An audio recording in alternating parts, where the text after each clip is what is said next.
Boy, there sure is a lot of people out in this old world thinking they're in trouble, man. You can feel it in the air, in the atmosphere. There's a caving in going on. A caving in of old ways and old structures to go with them, too, man. I'm talking throughout society at many different levels in many different ways. We are in the midst of one of the hugest shifts and transitions ever encountered by a species, a planet, a being, a person, a life, creation. We're regenerating from the bottom out, from the inward up and out and round and everywhere, man. It's wherever it can be found, man. And we're catching the wave right here and losing that edge that made us such a slave, man. Nothing like freedom, man, especially when it's like the sunrise inside, warms you from the inside out, brings you back to being a conscious presence, don't you see? Here's saluting you and salute me and all the rest that could endure it, don't you see? And get here quite naturally, because here we are now, babies, at the precipice, the very pinnacle of time. Ah, that's delicious coffee, which is the end of time, because we're out of time. We're living outside of time. Time is a fictional creation, so is space and distance to go with it, baby. You got to think about this now. You see, as you awaken and arise inside, man, you become aware of many different aspects of yourself. Some that have felt quite fractured, some that feel like there's external influence being practiced upon you personally. As a person, yes, indeedy, man. That's the extent of our slavery in many cases. In fact, in all cases, really. Most people on this earth are subjected to some kind of conditioning, some kind of control, some kind of mind control, behavioral and thought control, you see. Well, it's like, and you become aware of such things, and then you'll become aware if you continue to allow this awareness. Sometimes you'll be hit with a little revulsion because you can't believe how dark some things are inside of you. When you become aware, man. I remember when I first became aware of the real thoughts going through my mind. It was many years ago, through meditative practices. I was horrified, man. I started to resist more strongly than I ever had before. Baby, that'll wear you out. You can't do that. I'm living proof of it. I killed myself there around age 42, not with a gun or anything like that. No, I just allowed some illness to overwhelm me because I was worn out. I was exhausted from the struggle with what I was seeing. I didn't understand yet. I wasn't quite there. I wanted to be a peaceful and loving being. I didn't want nothing to do with this horrifying darkness shit. This thing that was always suggesting vile and nasty things going through my mind. I couldn't believe it, man. It's like, but in that awareness of those thoughts flowing through my mind, guess what? I was able to experience my pain a little more fully. I was able to see that these thoughts originated in pain, and they were rebellious thoughts given in reaction, And really then I began to see that not so much as external control, but an internal element that I had to deal with, you see. And I became aware of a personality and a presence inside of myself that seemed different from the rest of me, that seemed like a separate part, you see. And little by little, through times and sometimes huge steps, tiny little leaps, we'd make progress with it. I finally started to learn to live in peace with it, this element. Now, I've been conscious of it since I was a kid, to a certain extent, because for me it had been a physical presence as well as an emotional and thinking presence that acted through me, because I had been dabbled with as a child in rather a harsh way. I had this energy within me. It had fractured a part of myself, and made it feel separate. It had taken what most people feel in a normal sort of way, have a certain amount of, and made it highly exaggerated to the point where it could take control of me at times when I was a child. It took me a while to really get the hang of trying to live with this, whatever it was, and like I said, struggle with it, because my inclination since I was a tiny child was completely opposite of what I was hearing and seeing in this element of myself. Not that I couldn't, boy, employ it in creative ways, man. You know, you didn't want to get around me when I was outraged. Let me tell you, I was just like, a force to be reckoned with. But, you know, I'm just a little skinny guy. I ain't out there trying to kill anybody in any way. But, baby, I had a vile and wild temper. And I'm still just managing to maintain it most of the time, man. You know, all of this time and all this peace. And every now and then it'll raise its ugly little head, or cute little head as the case may be. But these days I'm more entertained by it, even though I can't always restrain it or change it, see. The secret is, you know, living in your darkness, living comfortably with your darkness means embracing things you would normally be repulsed by, you know. It's moving beyond judgment and seeing this as just another element of yourself, however dabbled with or misconstrued it might be. You know, and since I started taking that approach, man, well, there's this centering energy going on that's bringing all of my aspects of person into this what I call divine harmony, where they work in unison anyway. It's just a matter of becoming consciously present within that unity, and that's the equity in the unity. When you feel yourself as the presence of a singular being, then you begin to understand the presence in every being that is. Because all are given in that way. It's the one person, the one heart that's in everything. And then you begin to appreciate and love and understand yourself and your behavior in far different ways than you ever could before. And suddenly this life that seems so chaotic and nonsensical and so trying starts to make some sense. There's a pattern and a flow behind everything that we live, every moment we're living in, which is one moment, but that's another story. But there is this pattern, this flow that underlies everything. And there's reasons why, you know, we're totally in service to one another in all moments. And this is the main reason why we go through what we do. You may not be able to see that in the moments you're living through it. Sometimes when you have a little temper tantrum, you just got to get yourself off someplace where you can't hurt nobody and scream at the trees, you know, and they'll embrace you and say it's okay and reconnect you with the earth, and you'll be all right, see? That way you don't hurt anybody. That's how I had to contain and manage mine, or at least I tried to as much as I could. Can't say that it never lashed out, because it certainly has. Even to this day, you know, there's a memory that goes clear back to the beginning of time and space and distance in particular, when we began first to feel separate from one another as human presences. You know, it was something that took some real getting used to. And there for a while the passions were completely out of control, and they needed some form of containment. So we invented all kinds of little containers, you know. What you see now, our institutions, our social institutions, our religious institutions, and so forth, are the remnants of some of the containing energies we've had to limit ourselves with as we went through this experience here, this grand school of life, living in the paradigm of the matrix, man, inside the eggshell of love. I call it the mother's womb. Our whole universe is included. So, babies, you can expect, as you continue to rise up and embrace all these different aspects and parts of yourself, and that's what it takes. You have to move past your revulsion, that feeling that says, ooh, I'm condemned if I'm like that, or any other part that may be speaking to you in such a way, or that may be, you know, leading your feelings in this way, trying to get you to feel awful because you've been contaminated by some awful energy. Well, son of a gun, baby, it's just conditioning and mind control that you're dealing with, to be quite honest with you. And if you're aware of it, you're already ahead of the game. Now you just learn not to struggle with it. You just learn to let it flow by until it relaxes and accepts the embrace of your love. Because it sees that love in itself, that all these vile thoughts are based on good intentions. Amazing as that might seem, you know, the thing is very protective. And it's an angry little child that got warped away from you inside yourself and began to feel unloved in the way back when.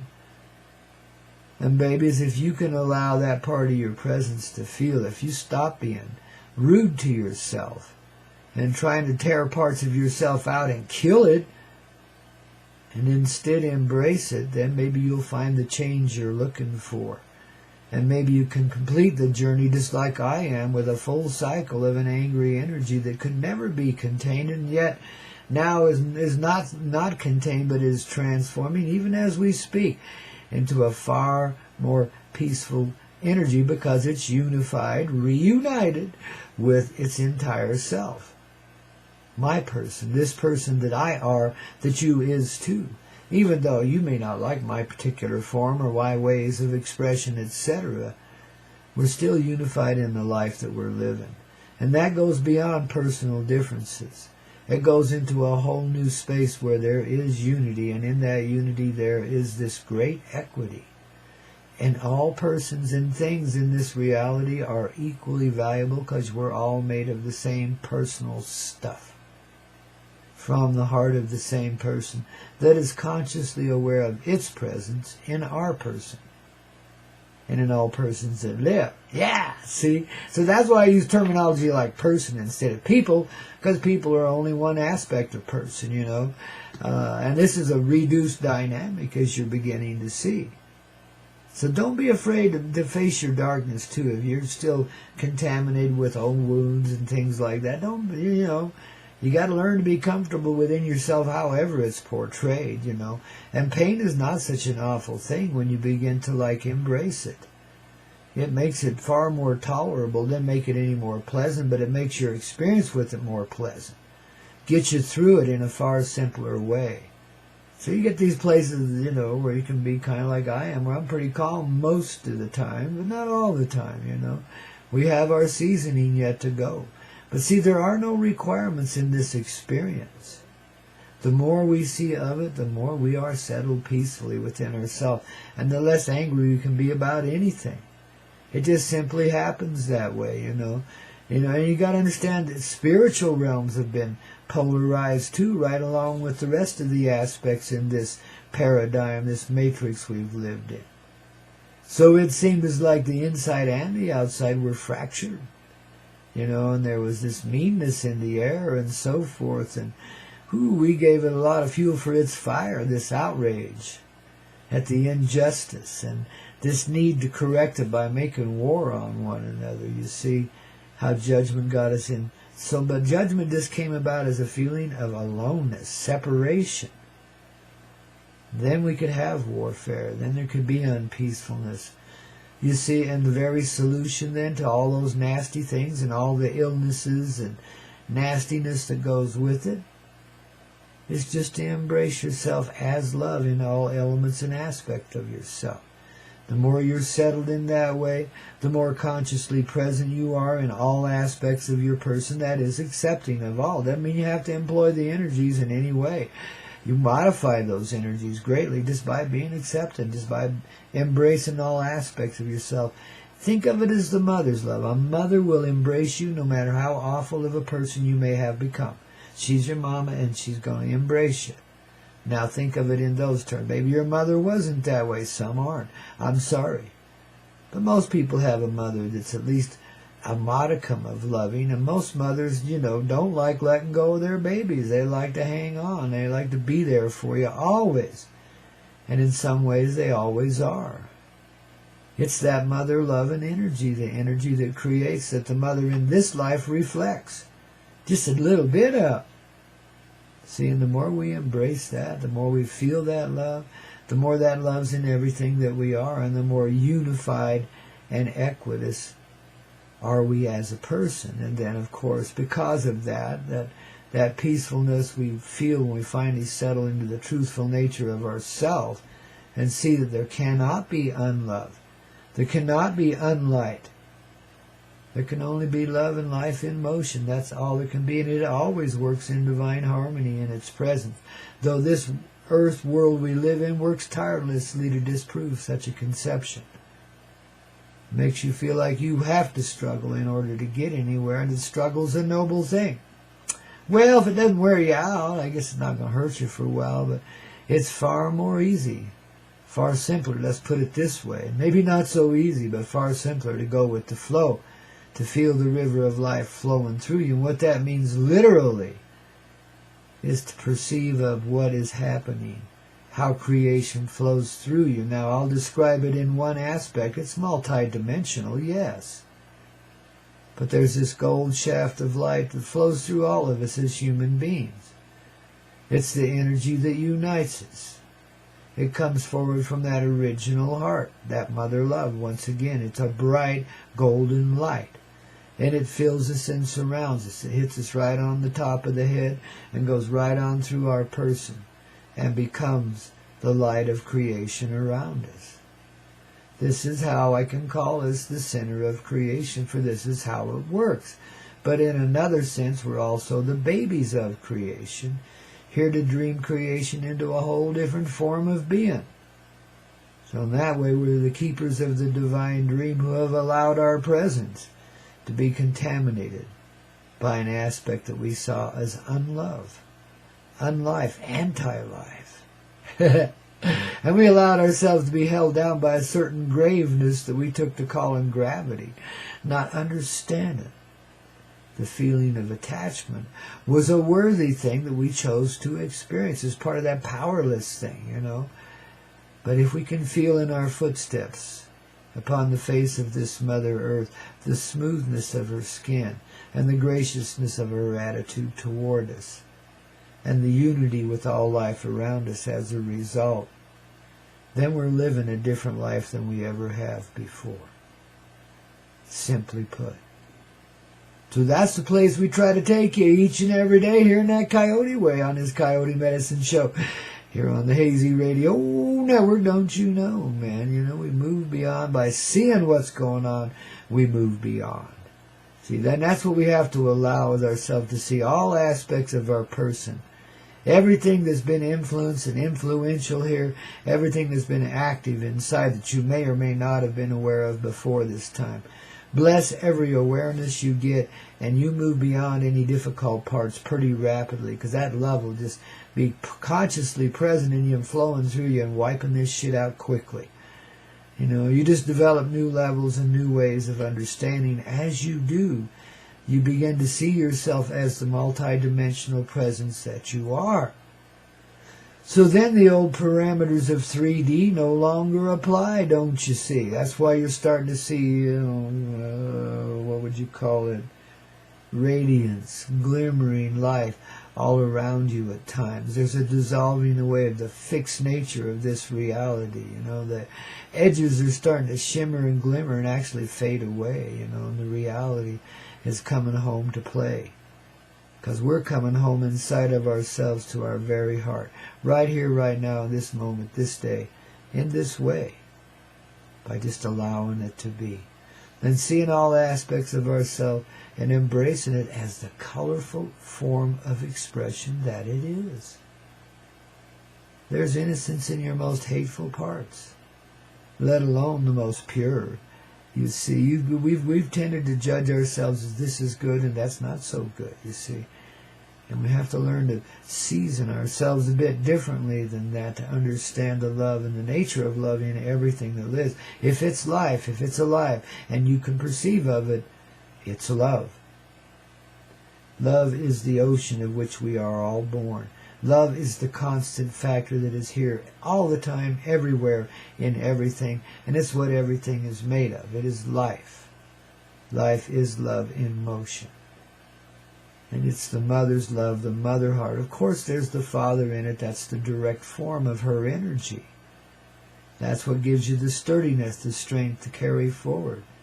You know, the male love is expressed kind of in a stillness that comes right from the center of the mother heart. A steady, sure love that can never be replaced or removed or modified in any way. See, that's the symbol of the maleness given in the female heart. And they work in unity as a singular presence, a singular energy. So there's just energies inside of the energies of the heart that are all actively present and adding their element to the essential energy that brings life forward and causes us to live, experience, and feel it. Wow. Anyhow, that's the deal. You starting to catch on? I think we're getting it, man. I think we're getting there. I do feel it. I feel you guys growing. I feel this love massively inside of myself right here in this moment in time. And I feel the mid-course corrections going on, We're dealing now with the very primary, essential core essence of human behavior inside of this person that you and I are. And we're coming to new states of awareness, moving beyond the old neediness and therefore the greediness that we'd feel sometimes in the luxury of one that we loved. Sometimes we would just try to immerse ourselves in one another and totally be that other person, man, not realizing that we already are, and we don't need to practice in that way. There's far more refined ways. And see, by moving past this needful place, by understanding and allowing ourselves to be loved, L-O-V-E-D, that is in the activity of being loved by some presence that seems to be beyond yourself, by allowing that flow of golden light, that golden energy to flow through you. You allow yourself to be present in your own person. You allow you to see yourself of what you are created and why you are created and why you're living in creation. You see, it's that love. It explains everything. The deeper you get into it, the broader its explanations get, until all of the dynamic of the reality around you is disproven and has melted away from your sight and vision and from your feelings as well, and is no longer an element. The full life becomes present, and the earth is this wildly happy and beautiful and very contented place where all the beings and presences that exist here are in love completely with one another.